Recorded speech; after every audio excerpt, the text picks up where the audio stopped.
त्रिनेत्रं च त्रियायुधं त्रिजन्म पापसंहारम्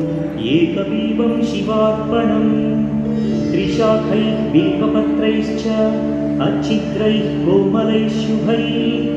तव पूजां करिष्यामि एकबिल्वं शिवार्पणम् कोटिकन्या महादानं तिलपर्वतकोटयः काञ्चनं शैलदानेन एकबिल्वं शिवार्पणम् काशीक्षेत्रनिवासौ च कालभैरवदर्शनौ प्रयागे माधवं दृष्ट्वा एकबिल्वं शिवार्पणम् इन्दुवारे व्रतं स्थित्वा निराहारो महेश्वरा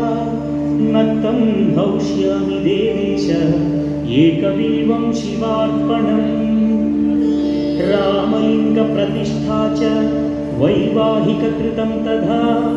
तटाकादि च सन्तानम् एकबिल्वं शिवार्पणम् अखण्डबिल्वपत्रं च आयुतं शिवपूजनं कृतं नाम सहस्रेण एकबिल्वं शिवार्पणम् उमया सह देवेश नन्दिवाहनमेव च भस्मलेपन सर्वाङ्गम् एकबिल्वं शिवार्पणम् सालग्रामेषु विप्राणां तटाकं दशकूपयो यज्ञकोटिसहस्रस्य एकबिल्वं शिवार्पणम् दन्तिकोटिसहस्रेषु अश्वमेधशतक्रतौ कोटिकन्या महादानम्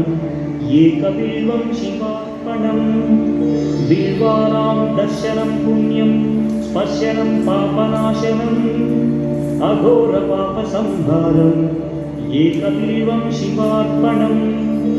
सहस्रवेदपाठेषु ब्रह्मस्थापनमुच्यते अनेकव्रतकोटीनाम्